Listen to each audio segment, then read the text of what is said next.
مشكلة واحدة.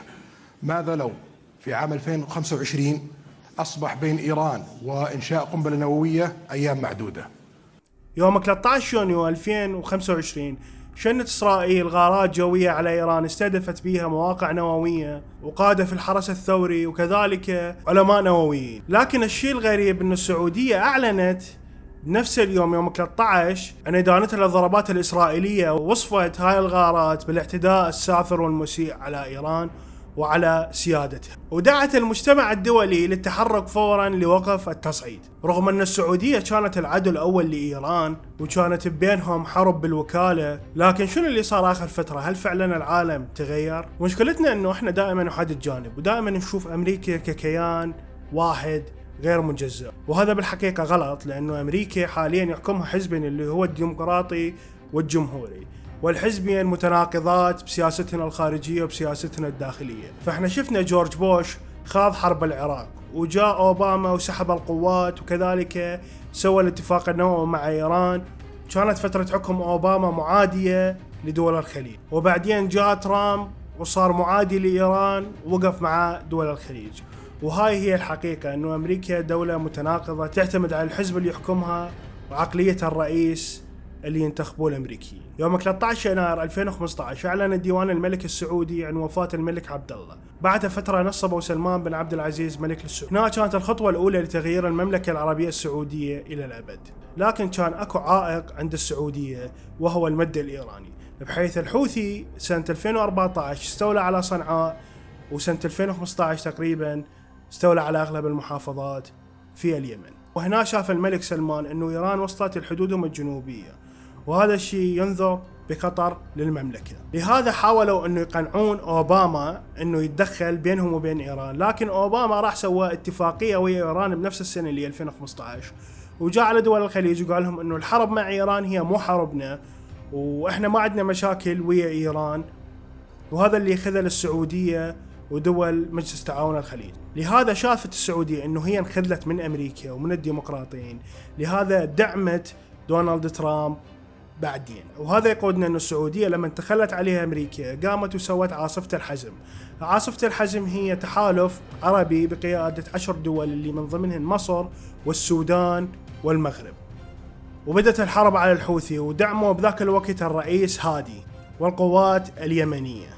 وبعدها توقفت الحرب على الحوثي بمطالبات من الرئيس هادي، وطالب الرئيس هادي بفتح حوار وطني، خصوصا أنه العملية رجعت اليمن إلى قسمين مثل ما موضح بهاي الخريطة اللي وصلت لها اليمن اليوم. وبسنة 2016 أعلنت السعودية عن رؤية 2030. هاي الخطة تهدف إلى ما بعد النفط السعودي، كذلك تنفيذ حكم الإعدام بحق الشيخ نمر النمر و47 شخص وياه. وبسبب هذا اشتعلت احتجاجات بطهران ما أدى إلى حرق السفارة السعودية. ومن ذيك الفترة انقطعت العلاقات السعودية الإيرانية، وبنفس السنة منعت إيران مواطنيها أنهم يؤدون فريضة الحج، وهنا انقطعت العلاقات السعودية الإيرانية نهائيا. إلى أن 21 يونيو سنة 2017 أعلنت السعودية إعلان راح يغير وجه السعودية إلى الأبد، وهو إعلان محمد بن سلمان ولي العهد السعودي. نفس السنة صار الحصار على قطر، واتهموا إيران بدعم الدوحة.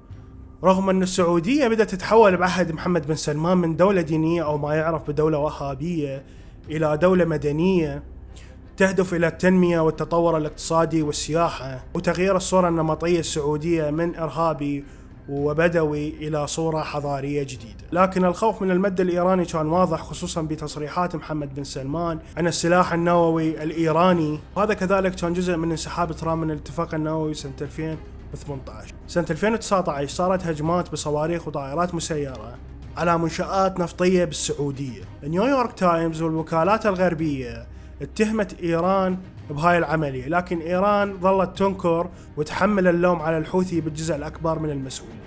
سنة 2021 صارت المفاوضات أول مرة بين السعودية وإيران في بغداد بوساطة عراقية، والتقى وزير الخارجية السعودي بوزير الخارجية الإيراني، ودارت بيناتهم 3 جلسات. إلى سنة 2022 انسحبت إيران من المفاوضات بسبب احتجاجها على إعدام 41 شخص بالسعودية، من بينهم من الطائفة الشيعية. صديقي، بهاي الفترة بدأت السعودية تتغير جذريا، فشفناها بدأت تبتعد عن الدين وتطرف. وكذلك في فترة محمد بن سلمان بدأوا يسجنون كثير مشايخ يدعون إلى التطرف، ومن ضمنهم مشايخ كانوا بهيئة الأمر بالمعروف والنهي عن المنكر. لن نضيع 30 سنة من حياتنا في التعامل مع أي أفكار متطرفة، سوف ندمرهم اليوم وفورا. الشيء اللي كان ينقص السعودية هو استقرار المنطقة، وهذا الاستقرار ما يجي إلا باتفاق إيراني سعودي. رجعت المفاوضات سنة 2022 بوساطة عمانية عراقية، لكن نصل إلى الاتفاق المهم هو في سنة 2023 صار اتفاق صيني إيراني سعودي. وكان موجز الاتفاق إعادة فتح السفارات والبعثات خلال مدة أقصاها شهرين، تبادل السفراء مجددا، ثانيا احترام سيادة وعدم التدخل، التزام الطرفين احترام السيادة الدول الأخرى وعدم التدخل في الشؤون الداخلية، ثالثا إعادة تفعيل الاتفاقات السابقة. أولا اتفاق أمني وقع عام 2001 بين السعودية وإيران. الاتفاق الثاني هو التعاون الاقتصادي والتجاري والقنصلي وقع عام 1998 بوقف دعم الحوثي أو تقليل الهجمات ضد السعودية، مقابل أن السعودية ما تعارض انضمام إيران إلى اتفاقات اقتصادية إقليمية مستقبلا. كذلك وقف حملات الإعلام العدائي من الطرفين خصوصا في وسائل الإعلام الرسمي، لكن هاي البنود ما أعلنت وتم تسريبها ضمن تحليلات دبلوماسية. السعودية يا صديقي حاليا متجهة إلى اتجاه تصالح مع الكل وصفر حروب، وهذا يرجع بسبب أن السعودية حاليا قاعد تجذب مستثمرين وتجذب سياح إلى المملكة لتطوير الاقتصاد السعودي. فالمستثمرين والسياح ما يجون إلى منطقة بها مشاكل، وهذه المشكلة اللي تواجهها السعودية. فالمنطقة الشرق الأوسط هي عبارة عن مشاكل، وآخرها هاي المشكلة اللي صارت بين إسرائيل وإيران، وهذا الشيء شفناه آخر سنتين. فالوضع كان مستتب.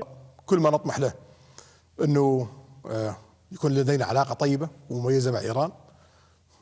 لا نريد وضع إيران يكون صعب، بالعكس نريد إيران مزدهرة تنمو، لدينا مصالح فيها، لدينا مصالح في المملكة العربية السعودية لدفع المنطقة والعالم للنمو